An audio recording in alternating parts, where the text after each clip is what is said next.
Mostre Toledo, eu vou fazer o segundo vídeo passeando pela CID-10, pelo capítulo 5, letra F da psiquiatria. Já fizemos um primeiro vídeo, eu vou deixar fixado aqui e também na descrição do vídeo o link para o primeiro vídeo onde a gente falou do F00, F09 e agora nós vamos para a minha tela para ver da CID-10, do F10 ao F19, que são os transtornos por uso de substâncias.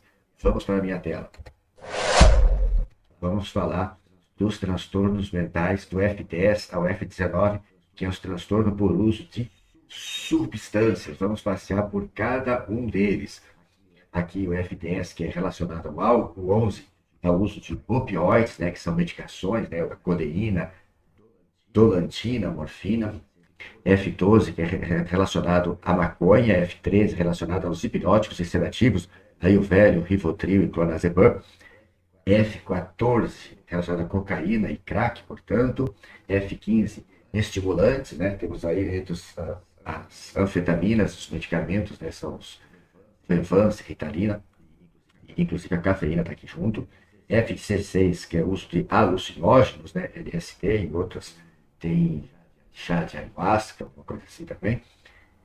17, que é do tabaco. 18, que são os solventes voláteis, né, o cheirar cola. E F19 é quando ocorre o múltiplo uso de drogas. A grande maioria das vezes a gente escreve F19, porque geralmente está o álcool junto, mais alguma droga, é o que já cabe a gente colocar o F19, o paciente tendo problemas de uso nocivo de várias substâncias, mais de uma, duas ou mais substâncias, geralmente somando álcool mais alguma outra. Raramente alguém usa a soma dessas outras aqui, geralmente o álcool está muito associado. E aí a gente vai em cima do álcool que a gente consegue descrever quase todas. Eu quero ver se eu consigo abrir aqui, se tem os especificadores de cada fase. Creio que tem, que deixei maior. Então, F10.0.1.2.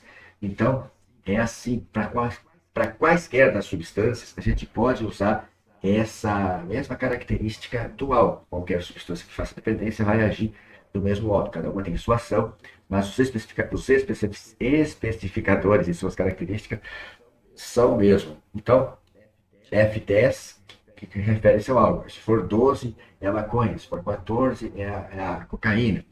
E o terceiro dígito aqui, o ponto zero, fala que é intoxicação aguda. Então, isso aqui a gente vai colocar não para aquele paciente que tem um histórico de uso contumaz da substância, repetido, de dependência, mas você identifica que houve um uso ali pontual e que intoxicou o sujeito. Ele não experimentou bem-estar, teve qualquer alteração mental ou metabólica. Então, você fala intoxicação aguda. É o F10, ou o 11, ou 12.0. F10.1 é quando você vê que existe uso nocivo para a saúde. Então não é só aquela intoxicação aguda, única. Você vê que tem um histórico de repetidos usos, mas você ainda não vê critérios para existir uma dependência, porque não faz síndrome de abstinência, não faz os sintomas característicos da abstinência, e nem existe aquele uso crescente, aquela necessidade de sintomas físicos que aparecem na dependência. F10.2 aqui caracteriza a dependência, síndrome de dependência à substância, o dígito ponto 2. No álcool, por exemplo, é quando aquele paciente nota que ele precisa fazer uso da substância já de manhã para aliviar os sintomas da ressaca do dia anterior. É sinal que ele já experimenta mal-estar quando ele diminui a bebida, diminui a substância ou fica ausente o uso da substância. 10.3 é o estado de abstinência, síndrome de abstinência. Esse 10.3 serve para denominar a abstinência sintomática. Aquele que bebia, parou de beber, não está sentindo nada, ele não está em síndrome de abstinência. Síndrome de abstinência existe um conjunto de sinais e sintomas que caracteriza a síndrome de abstinência e configura que existe dependência física instalada naquele sujeito.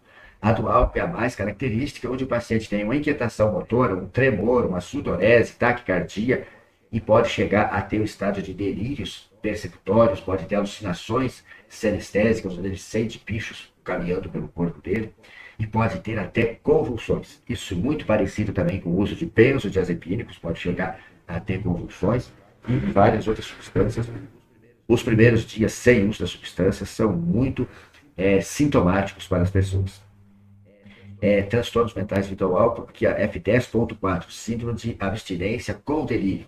Então, o 10.3 é menos grave se faz quadro de delírio 1, ou seja, estado de rebaixamento do nível de consciência e alterações sensoperceptivas, com ilusões, alucinações, delírios perceptórios, é F10.4, ponto 4 especifica maior gravidade.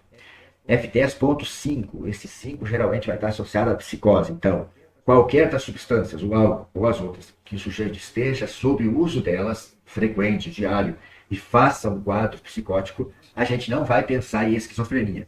Pode ser tudo muito parecido com a esquizofrenia, mas se está em uso de substâncias, a gente precisa considerar que aquilo é em decorrência de uso de substâncias. Então a gente não vai colocar num quadro agudo psicótico de alguém usando cocaína, de alguém, ou usando cannabis, ou usando alcoólico, você não vai preencher esquizofrenia inicialmente. Você vai preencher F10.5 ou F19.5, por exemplo, se existe maconha e álcool, e vai chamar de transtorno psicótico secundário ao uso de substâncias. Porém, é claro, passa-se os meses, o sujeito é colocado em abstinência, é tratado da psicose. Lá na frente, sem uso de substância, ele faz um novo surto psicótico. Ou mesmo, se não vir novos surtos psicóticos e o paciente fizer os sintomas negativos da esquizofrenia, por exemplo, abulia, falta de pragmatismo, embotamento afetivo, aquela paragem que o leigo chama de uma depressão, você vai preencher os critérios para esquizofrenia. O paciente teve sintomas psicóticos e agora passou-se um mês, passou-se 6 meses e ele tem sintomas negativos, você vai fazer uma revisão diagnóstica e dizer, olha, infelizmente não era só um transtorno psicótico secundário ao uso das substâncias psicoativas, mas era o quadro de esquizofrenia que estava se instalando e agora a gente pode confirmar que é esquizofrenia. Que papel teve a substância psicoativa aí? Às vezes um papel de ter desencadeado algo que poderia ter ficado dormente, sem aparecer a vida inteira. Ou até piorou o quadro, que iria aparecer, mas seria mais brando, mas vai ser uma eterna dúvida. A gente sabe que entre usuários de substâncias aparece mais transtorno mental, de modo que a gente entende que o uso de substâncias tem um papel em desencadear o aparecimento de doenças psicóticas. Então, fizemos 10.5. F10.6 é síndrome amnéstica, relacionada ao álcool e com as outras substâncias também vai ser. Mas é aquele paciente que tem um prejuízo cognitivo, fala-se muito no prejuízo cognitivo do usuário de maconha, né? Então, sempre que tiver um quadro de amnésia, depois do uso da substância, um prejuízo, guardar a memória, vai ser uma síndrome amnéstica. F10.7 é transtorno psicótico residual da instalação tardia. Esse aqui é um pouco difícil da gente diferenciar, por exemplo, da esquizofrenia. O paciente fez um quadro agudo psicótico sob o uso de substância, conseguiu se colocar o paciente em abstinência, mas ele mantém um quadro psicótico residual ou de instalação tardia. Ou aquele caso também que usava, não estava acontecendo nada. Aí ele parou de usar a bebida alcoólica e lá adiante fez um quadro psicótico, instalação tardia. A gente nunca sabe se o papel daquela substância foi tão grande ou aquele paciente ia fazer esse quadro psicótico mesmo assim. Geralmente você vai tender a usar mais esse aqui, 10.7, num paciente que não tem histórico familiar nenhuma de psicose. Você vai atribuir um papel muito mais importante ao uso da substância. Né? F10.8 são outros transtornos mentais devido ao uso de substâncias. Esse outros é livre, é para a alteração mental que você encontrar. Você vai colocar desde depressão, ansiedade, agorafobia, né, problemas relacionados ao temperamento, à personalidade. Você vai fazer que o paciente faça um transtorno explosivo intermitente, mas só durante o uso de álcool. Você não está usando álcool, algo que ele faz esse quadro. A gente chama de embriaguez patológica. As pessoas que mudam para uma personalidade menos adaptativa, entre aspas, mais ruim, sob o uso de uma substância, você fala que ele tem embriaguez patológica, quando é relacionado ao álcool. Então você encaixa aqui nesse 10.8. E transtorno mental comportamental não especificado é parecido com 8, mas você não conseguiu definir o que é que está acontecendo. As pessoas relatam que aquela pessoa está com estado alterado mental, mas você não encaixa em nenhum diagnóstico sindrômico, você coloca o 9, F10.9, não é pecado nenhum quando você não sabe onde o sujeito está, se é no 10.0, 10.1, 10.2, 10.3,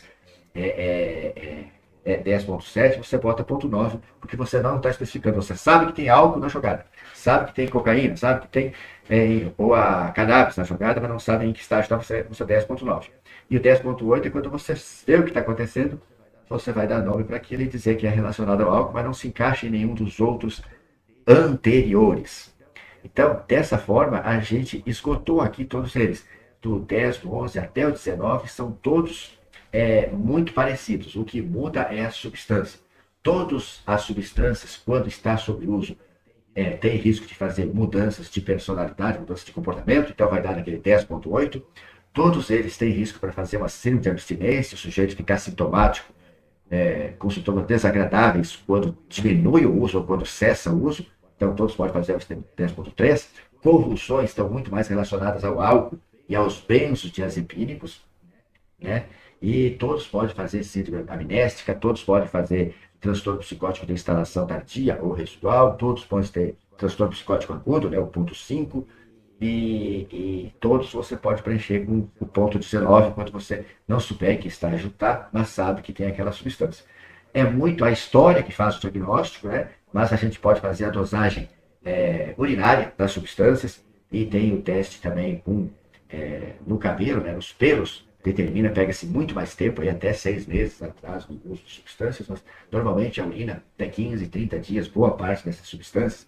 Quem tiver um familiar, quiser fazer o teste, está tratando de um familiar, os pais estão cuidando de um filho e acham que ele transgrediu, ou você mesmo que está se tratando e as pessoas estão duvidando e você não está usando substância, é uma coisa que você pode fazer. Vai lá e pede um teste urinário para substâncias psicoativas, é padrão que eles fazem álcool, anfetaminas, opioides, benzodiazepínicos, cannabis, cocaína, anfetaminas, eles vão dosar isso aí quando você está presente, ou se está ausente, você tira a dúvida se o teu familiar, ou você tira a dúvida dos teus familiares, de que você realmente está abstinente da substância. Isso é para vigiar se está usando ou não. Mas o diagnóstico se dá pela história, né, e pelos sintomas que o paciente tem. Então, a gente conseguiu ver aqui os transtornos por uso de substâncias, né? O tratamento disso é bastante complexo, envolve participação da família, envolve o médico ser incisivo em fazer o paciente enxergar o problema, admitir que tem um problema para daí se tratar, e o tratamento sempre deve ser supervisionado, e a maioria das vezes a gente tem maior sucesso quando tem participação da família, e o tratamento é domiciliar, em casa, com a participação de todos, muito melhor do que se internar. É lógico que se alguém está em síndrome de abstinência, aqui, ó, com convulsões, com delírio tremens, né? Muitas vezes tem que ser internado. Quando houver convulsões de delírio tremens, geralmente é necessária internação em qualquer tipo de hospital, inclusive em leito clínico de hospital geral. Não precisa esperar pela vaga de hospital psiquiátrico, que são muito escassas, muito raras. E o tratamento se coloca em abstinência, se insere o papel social na família, na comunidade do paciente, se mantém a vigilância e sempre lembrar que paciente usuário de substância e abstinência, em regra, eles recaem. Quanto mais cedo você retratar, recolocar em abstinência, melhor vai ser o prognóstico. Gente, resumindo, o que a gente viu aqui foi falar sobre os transtornos de uso de substâncias, que está no capítulo 5 da CID-10, letra F, capítulo da psiquiatria. Vimos que o uso de substância pode estar em vários estágios, desde o uso agudo, único, uma intoxicação, ou então pode ter um quadro de uso nocivo para a saúde, configurar um quadro de síndrome de dependência, depois de configurado o síndrome de dependência, se a pessoa entrar em abstinência, vai fazer a síndrome de abstinência, que pode ser mais grave, inclusive com convulsões e delírio, ou seja, rebaixamento do nível de consciência e alterações senso-perceptivas, pode sentir, ver, ouvir coisas e acreditar em coisas que não existem, né, que não são reais, e pode ter até sequelas como psicose, síndrome amnéstica, instalação tardia. Tudo que a gente precisa fazer é tentar cuidar das pessoas que estão com esse problema para não chegar nesses estágios mais avançados aí da dependência, da síndrome de abstinência, das convulsões, da psicose, da síndrome amnéstica, etc. O tratamento é complexo, envolve tratamento médico, farmacológico, de enfermagem, vigilância da família, participação da família e reinserção do usuário no seio familiar da comunidade. A gente viu, tem o vídeo anterior para você ver aqui. Eu vou deixar aqui as minhas redes sociais para você seguir e eu deixo fixado também aqui no primeiro comentário e na descrição desse vídeo aqui em Mostrar Mais, eu deixo um link para uma página do meu site onde você encontra todos esses links para você seguir nas redes sociais e se inscrever na minha lista de contatos para você receber e-mails, textos e vídeos de muito valor para você bem conduzir os teus cuidados em saúde. Eu peço que você curta o vídeo aqui se gostou, se não gostou, descurta, encaminhe esse conteúdo para quem você possa ajudar com este conhecimento. Aguardo teus comentários aqui abaixo. Muito obrigado e até o próximo vídeo.